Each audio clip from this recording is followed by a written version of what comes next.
Kisah ini berawal saat Rafiq sedang lembur kerja di tempat kerjaannya. Saat itu, tersisa 3 orang yang masih berada di kantor. Ketiga orang tersebut antara lain Intan, Jaka, dan Rafiq. Karena memang ada deadline, mereka bertiga pun harus cepat mengerjakan tugas kerjaannya agar target cepat diselesaikan.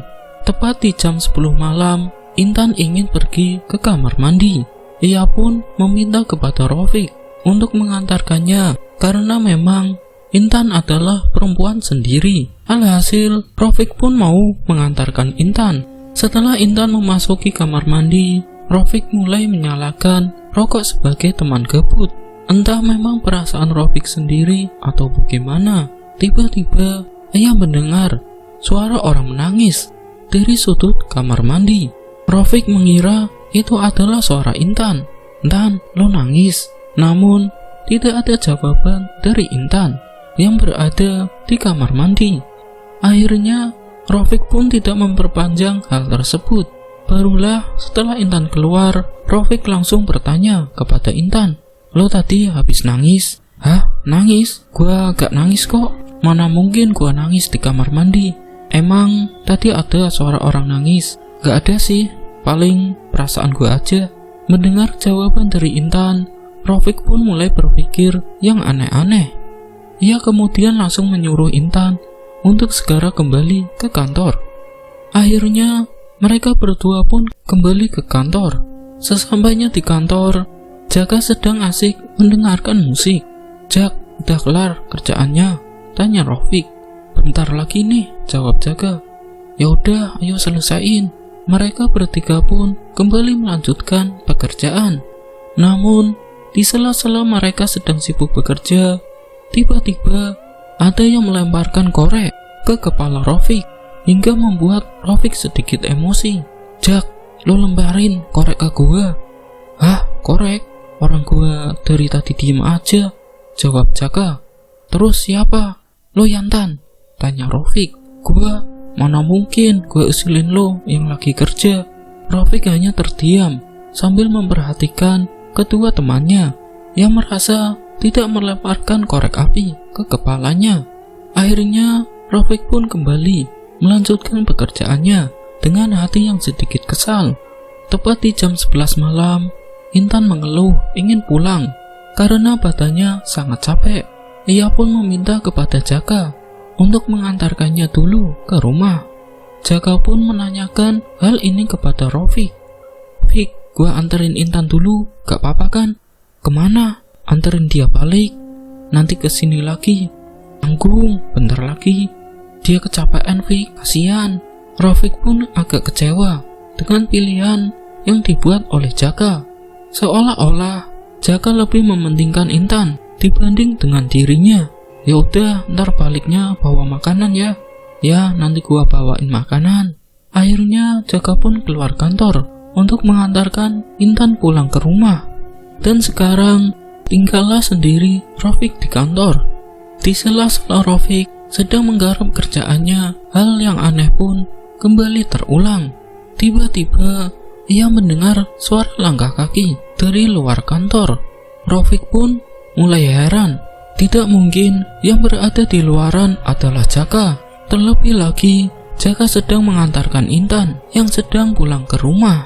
Rafiq pun mencoba untuk berpikiran positif agar dirinya tidak terbawa suasana terhadap kondisi kantor yang sepi itu. Singkat cerita, Rafiq tiba-tiba haus. Dia pun ingin mengambil minuman di dapur. Karena memang keterpaksaan, Rafiq pun memberanikan diri untuk pergi ke dapur. Saat dirinya hendak ke dapur, Rafiq mendengar suara air keran berbunyi. Rafiq kira sebelum Jaka dan Intan pulang, mereka berdua lupa untuk mematikan keran. Akhirnya, Rafiq pun mematikan keran tersebut. Setelah itu, ia pun mengambil air di dapur. Namun, setelah Rafiq meletakkan gelas di meja, tiba-tiba ada sesuatu yang menyenggol gelas tersebut hingga terjatuh. Rafiq pun terkejut bukan main. Ia menyadari bahwa itu bukanlah kesalahannya. Karena saat Rafiq menaruh gelas, posisi kedua tangan sedang memainkan handphone. Rafiq pun segera mencari sapu dan serokan untuk mengambil bekas-bekas pecahan gelas yang berserakan di lantai. Setelah usai membersihkan pecahan gelas, Rafiq pun kembali lagi ke ruangannya dan melanjutkan pekerjaan dengan pikiran yang masih bertanya-tanya. Jam sudah menunjukkan pukul 11:30 malam, namun Jaka belum datang juga. Rafiq pun mencoba untuk menelpon Jaka lewat telepon seluler. Namun beberapa kali Rafiq menelpon, tidak ada jawaban sama sekali dari Jaka. Rafiq pun mulai resah saat itu. Ia merasa ada yang aneh di kantornya. Sebelumnya, saat Rafiq lembur, tidak ada kejadian janggal seperti yang sudah ia rasakan sebelumnya. Rafiq kembali berpikiran positif agar dirinya mampu untuk menyelesaikan pekerjaan. Akhirnya Rafiq pun benar-benar meyakinkan dirinya agar segera menyelesaikan pekerjaan. Singkat cerita, 10 menit kemudian Jaka tiba di kantor. Entah memang perasaan Jaka saja atau bagaimana, ia melihat ada seorang wanita di dalam ruangan Rafiq. Jaka pun mulai curiga terkait wanita yang berada di kantor Rafiq. Anehnya, saat Jaka membuka pintu ruangan, sosok wanita itu sudah hilang seketika.